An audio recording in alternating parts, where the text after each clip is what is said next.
Hello, ladies and gentlemen. Today we are going to be looking at the r/Oz or Australia thread on Reddit, and the particular topic of this one is Australian universities to be graded on how well they deal with protests under anti-Semitism. Report card. So we're going to look at this little thing. So universities are literally going to be graded upon this, and we are going to find out the reasons why. Before we get into that, guys, like, subscribe, hit the notification bell. Let's get straight into the comments immediately. It says, does the Mooish lobby not realize that they are literally stoking anti-Mooish sentiment with their bull dust? As Princess Leia once said, the more you tighten your grip, the more star systems will slip through your fingers. And then the reply says, the saddest part is that the parts of the Mooish community, example Mooish Council, noticing the increase in anti-Semitism, paralleling the increase in Israel's genocidal activity in Gaza, gets ignored by non-Jewish Australians who are ultimately just on the take from Zionists. It has never been about helping Mooish people be safer. Any basic de-radicalization expert could tell you this absolutely won't help. Well, here's the problem, but before I get right into the problem, let's just read this. In 99% of cases, anti-Semitism means criticizing the Gaza genocide. Well, it shouldn't mean that. People trying to make it mean that are the ones in bad faith. So basically, every politician, Mooish group, and the media. You can't make generalization about all Mooish groups like that.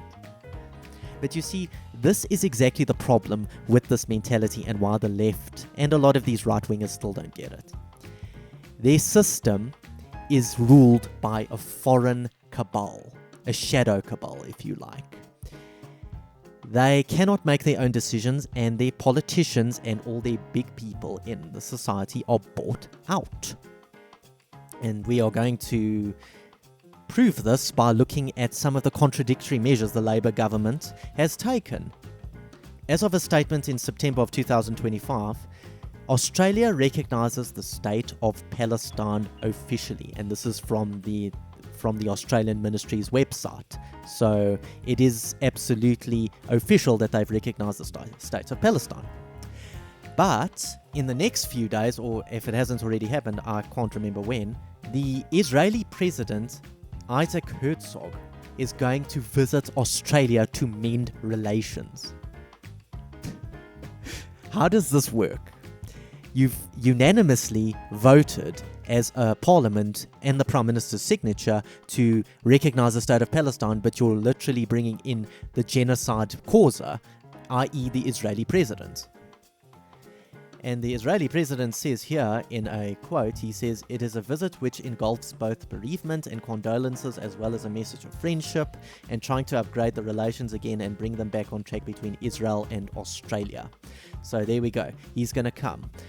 But there's these Instagram posts saying, Israel's President Isaac Herzog is not welcome in Australia. And here's another one. Australia welcomes Israeli president despite ongoing Israeli war crimes in Gaza. And those are from Instagram. But now we come to the realization that Australians are really not in control. The majority of Labour backs Palestine, but for some reason the Labour government is placating to Israel in order to, i.e., to quote-unquote improve relations. Now, it's not like the Labour government in Australia, the supposed anti-Zionist party, whom, let's face it, the majority of anti-Zionists voted for. The Green Party only got one seat, I think, in the very last election. So no, and they are even more anti-Israel. So the fact of the matter is no. The anti-Zionists put their energy into the Labour Party. Let's be honest, that is what happened. And it's not like they're being stifled. In the election before 2025, Anthony Albanese and Labour got 77 seats. You need 76 seats for a majority. Now, Q2 2025, which even had a higher turnout by just a bit, 76 seats needed for a majority, Labour won 94.